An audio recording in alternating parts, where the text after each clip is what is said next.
मस्ती zone TV cartoon कहानी।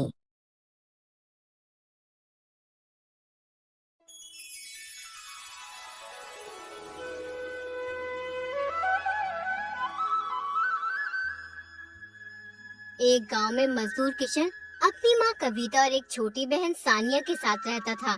जब किशन छोटा था, छोटी उम्र में ही पिता के मरने के बाद घर की सारी जिम्मेदारी किशन के ऊपर ही आ गई थी। उसने दिन रात मेहनत करके अपनी बहन सानिया को पढ़ा लिखा कर अफसर बना दिया था और फिर उसकी शादी करा दी थी। एक दिन किशन की माँ किशन से कहती है, बेटा किशन, अब मेरा अकेली का घर में मन नहीं लगता है। तू मजदूरी पर चला जाता है, मैं सारा दिन घर में अकेली रहती हूँ। मेरा शरीर भी अब जवाब देने लगा है। अकेले खुद की देखभाल करना अब मेरे बस की बात नहीं रही है, और फिर मुझे कुछ हो गया तो तू तो बिल्कुल अकेला ही पड़ जाएगा। इसलिए बेटा मेरी बात मान और अपना घर बसा ले। मुझे भी घर में किसी का सहारा हो जाएगा। सानिया के जाने से हमारा घर सूना हो गया है। घर की रौनक ही चली गई है, वो एक बार फिर लौट आएगी। बहू के आने से ये घर फिर से हरा भरा हो जाएगा। पोते पोतियों की खिलखिलाहट से मैं एक बार फिर जी उठूंगी। ठीक है माँ, जैसा तुम्हें सही लगे वैसा करो। अब मैं जा रहा हूँ, आज मुझे काम पे जल्दी जाना है, वरना मालिक बहुत गुस्सा होंगे। इतना कहकर किशन काम पर चला जाता है। कुछ दिनों में किशन की रेखा नाम की लड़की से शादी हो जाती है, जिससे किशन के घर एक बच्चा जन्म लेता है, जिसका नाम वो श्याम रखता है। रेखा, मालिक इस महीने की तनख्वाह देने के लिए मना कर रहा है। उन्होंने कहा है कि अगले महीने दे दूंगा। अब तो मेरी समझ में नहीं आ रहा कि इस महीने का गुजारा कैसे होगा। ये तुम क्या कह रहे हो जी? घर में तो खाने के लिए कुछ भी नहीं है। मैं तो सोच रही थी तुम्हारी इस बार की तनख्वाह से पूरे महीने का राशन ले आऊंगी। अब हम क्या करेंगे जी? श्याम की स्कूल की फीस भी जानी है, पिछले 3 महीने की रुकी हुई है। श्याम से प्रिंसिपल ने कहा है, जब तक स्कूल की फीस जमा नहीं हो जाती तब तक तुम पेपर में नहीं बैठ सकते। रेखा, मैं परेशान आ गया हूँ। पूरे महीने जानवरों की तरह मेहनत करो और जब तनख्वाह का समय आता है तो मालिक लाल पीली आंख दिखाता है। अब मैं ये काम छोड़ भी नहीं सकता। क्या पता कहीं और काम मिले या फिर ना मिले। मैं सोच रही थी मैं भी कोई काम देख लेती हूँ। घर में 4 पैसे आएंगे तो थोड़ा बहुत सहारा लग जाएगा। श्याम भी बड़ा हो रहा है, उसका पढ़ना बहुत जरूरी है। अगर हमारे यही हालात रहे तो वो पढ़ नहीं पाएगा। हमें कैसे भी करके अपने बेटे को पढ़ाना है। हम जो मुसीबत देख रहे हैं वो हमारे बेटे को न देखनी पड़े। मैं तुम्हारा दुख समझ सकता हूँ रेखा। मैं मालिक से आज एक बार और कहूँगा पैसों के लिए। क्या पता वो इस महीने के पैसे दे दे। अब किशन मालिक के घर पैसे लेने जाता है।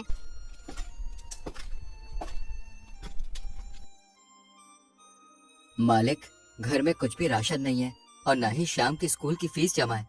मुझे पैसों की सख्त जरूरत है, तो मुझे मेरे इस महीने की तनख्वाह के पैसे दे दो।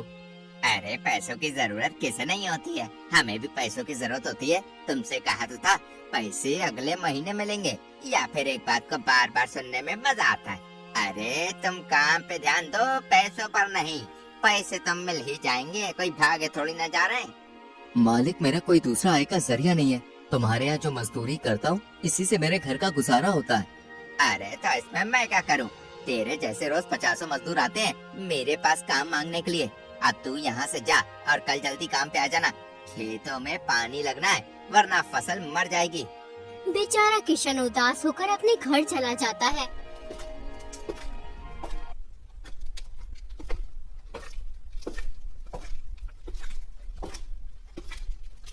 किशन की पत्नी किशन का इंतजार कर रही थी।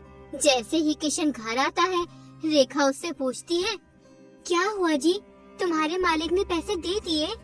मालिक ने पैसे नहीं दिए रेखा। उन्होंने कहा है कि पैसे अगले महीने ही मिलेंगे। मैंने उसे अपनी घर की परेशानी बताई थी, लेकिन उन्होंने मेरी एक ना सुनी। ऐसा काम करने का क्या फायदा जो जरूरत पे काम ना आ सके? तुम इस काम को छोड़ दो और कोई दूसरा काम कर लो।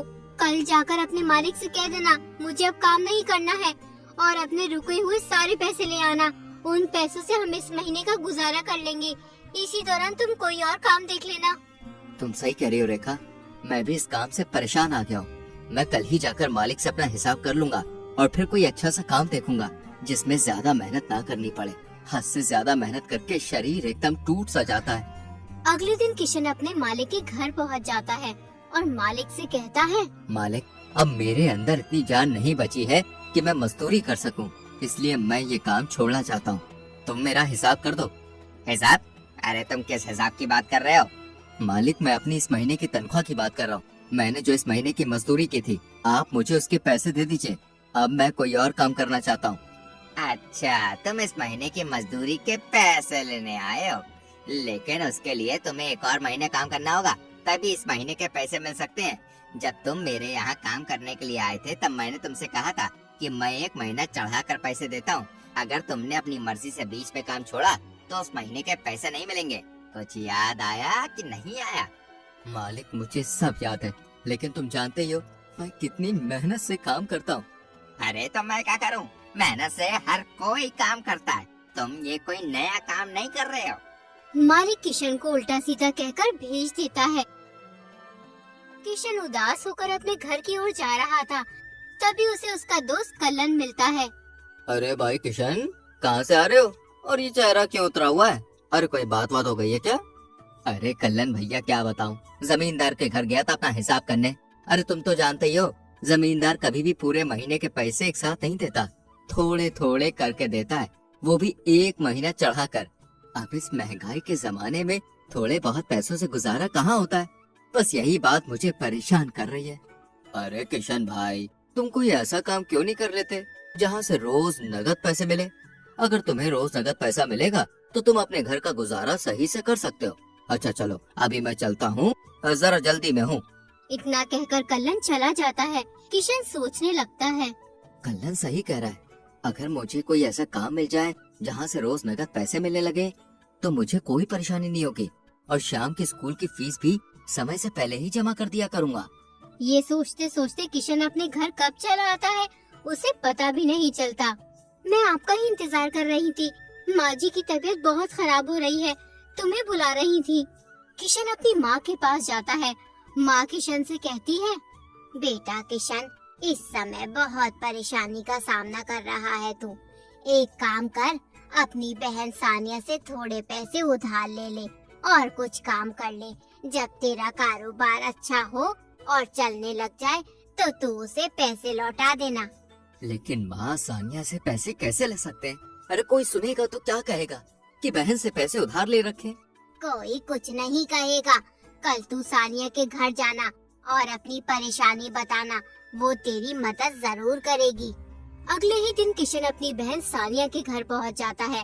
पहले तो सानिया किशन को नजरअंदाज कर देती है, जैसे उसे जानती ही ना हो। फिर कहती है, भैया तुम यहाँ क्यों आए हो? अगर आना ही था तो सही से कपड़े तो पहन कर आते। ये फटे पुराने कपड़े पहन कर आने की क्या जरूरत थी? यहाँ बड़े बड़े लोग आते हैं, कोई देखेगा तो क्या कहेगा कि ये गरीब से दिखने वाला आदमी तुम्हारा भाई है। सानिया, तू तो जानती है मैं मजदूरी करके अपने घर का गुजारा करता हूँ, लेकिन मैंने अब वो काम छोड़ दिया है। घर में एक पैसा भी नहीं है, इसलिए मैं तुम्हारे पास थोड़े पैसे उधार लेने आया हूँ। जैसे ही मेरे पास पैसे हो जाएंगे मैं तुम्हें लौटा दूंगा। तुम्हारी आमदनी तो ज्यादा है नहीं, जमा पूंजी कुछ है नहीं। तुम्हारी पूरी कमाई तो रोज की जरूरतों को पूरी करने में खत्म हो जाती है। ऐसे में तुम हमारा उधार कैसे चुकाओगे? इसलिए मैं तुम्हें कोई पैसे उधार नहीं दे सकती। अब तुम यहाँ से जा सकते हो और दोबारा कभी मत आना। किशन अपनी बहन की ये बातें सुनकर बहुत परेशान होता है। उससे अपनी बहन की बातें तीर की तरह चुभ रही होती हैं। आज वो अपने आप को बहुत लाचार महसूस कर रहा था। आज उसे समझ आ गया था कि गरीब का सच में किसी से कोई रिश्ता नहीं होता, उसका तो सिर्फ लाचारी से नाता होता है। जिस बहन को उसने मजदूरी करके पढ़ाया, आज उसी ने घर से निकाल दिया। ये सोचते सोचते किशन बियाबान जंगल में पहुंच जाता है। जंगल में दूर दूर तक कुछ नजर नहीं आ रहा था। धीरे धीरे दिन ढल रहा था। तभी किशन को एक घर दिखाई देता है। किशन जल्दी से घर की ओर जाता है। अरे कोई है, मुझे मदद की जरूरत है। तभी अंदर से एक लड़की आती है। किशन उससे कहता है, दरअसल मैं रास्ता भटक गया हूँ, मुझे जाना तो कहीं और था, लेकिन पता नहीं इस जंगल में कैसे फंस गया। अगर तुम मुझे रास्ता बता दो तो तुम्हारी बड़ी मेहरबानी होगी। मेरे बीवी बच्चे मेरी राह देख रहे होंगे। अजनबी तुम परेशान मत हो, मैं तुम्हें रास्ता बता दूंगी, लेकिन रास्ता बहुत दूर है, वहाँ पहुँचने में रात हो जाएगी और इस जंगल में जंगली जानवरों का बहुत खतरा है। तुम चाहो तो रात यहीं मेरे घर में गुजार सकते हो और सवेरे निकल जाना। मैं तुम्हें रास्ता बता दूंगी। किशन सोचता है, इस बियाबा जंगल में ये अकेली लड़की कैसे रहती होगी? कहीं ये कोई जादू करनी तो नहीं? मुझे यहाँ रुकना चाहिए कि नहीं? लेकिन अब रात में घर भी तो नहीं जा सकता। अब मुझे क्या करना चाहिए? हाँ, ऐसा करता हूँ, इसी के घर रुक जाता हूँ, वरना रात में जंगली जानवर मुझे जिंदा नहीं छोड़ेंगे। अरे जो होगा देखा जाएगा। हे ईश्वर, मेरी रक्षा करना। क्या हुआ अजनबी? कुछ नहीं, अपने बीवी बच्चे के बारे में सोच रहा था मैं। इतना मत सोचो, अंदर आ जाओ। किशन अंदर चला जाता है। लड़की किशन को दूध लाकर देती है और कहती है, मेरे पिताजी कहा करते थे कि घर आए मेहमान को सबसे अच्छी चीज देनी चाहिए और हमारे यहाँ सबसे अच्छा दूध माना जाता है, इसलिए मैं तुम्हारे लिए ताज़ा दूध लाई हूँ। वैसे तुम क्या काम करते हो? मैं मजदूरी करता हूँ। मेरा मालिक कभी समय पे पैसे ही नहीं देता। मुझे कुछ पैसों की जरूरत थी, इसलिए अपनी बहन से उधार लेने के लिए आया था। किशन अपनी सारी बात लड़की को बताता है और फिर कहता है, तुम इतने बड़े जंगल में अकेली रहती हो, तुम्हें डर नहीं लगता यहाँ पर अकेले रहते हुए? डर कहाँ नहीं, वैसे डर की बात कुछ यहाँ नहीं है। मैं यहाँ अकेली ही रहती हूँ। दरअसल मैं इंसान नहीं बल्कि एक परी हूँ और ये कोई साधारण जंगल नहीं है बल्कि जादुई जंगल है। ये जंगल केवल उसी को दिखाई देता है जो ईमानदार और नेक दिल इंसान हो। फिर वो लड़की अपने असली रूप में आ जाती है और किशन को बहुत सारे सोने की अशर्फियाँ देती है। इस सोने की अशर्फियों से तुम्हारी गरीबी दूर हो जाएगी। तुम इन अशर्फियों से गरीब, लाचार और बीमारों की भी मदद करना। किशन सोने की अशर्फियाँ लेकर अपने घर आ जाता है। रेखा किशन को देखकर बहुत खुश होती है। तभी किशन की माँ भी वहाँ आ जाती है। बेटा आ गया तू। सानिया कैसी है? तुम्हें उसने पैसे दे दिए? माँ, सानिया ठीक है, उसने मुझे पैसे उधार नहीं दिए। वो कह रही थी कि तुम गरीब हो, मेरे पैसे कैसे चुकाओगे? उसने कहा कि अब कभी दोबारा मेरे घर मत आना। मेरे घर बड़े बड़े लोग आते हैं, कोई देखेगा तो क्या कहेगा कि ये गरीब तुम्हारा भाई है? ये तू क्या कह रहा है बेटा? सानिया इतनी बदल चुकी है, उससे ये कहते हुए शर्म भी नहीं आई। तूने उसे पढ़ा लिखा कर उसकी शादी की थी, आज उसने तुझे गरीब बताकर घर से निकाल दिया। किशन रास्ते में हुई सारी बात अपनी माँ और रेखा को बताता है कि उसे बहुत सारी सोने की अशर्फियाँ मिली है। ये बात सुनकर किशन की माँ कहती है, बेटा जिसकी मदद कोई नहीं करता उसकी मदद ईश्वर करता है। उसी ने तेरी गरीबी देखकर ये दौलत दी है, तू इसका इस्तेमाल सोच समझ कर करना। माँ, मैं इन अशर्फियों से जमीन लूंगा और उस पर खेती करूंगा और बची हुई अशर्फियाँ गरीबों में बांट दूंगा। थोड़े ही दिन के बाद किशन 10 बीघा जमीन लेता है और उस पर खेती करता है। किशन की फसल बहुत अच्छी होती है। अब तो वो अपने परिवार के साथ हंसी खुशी रहता है।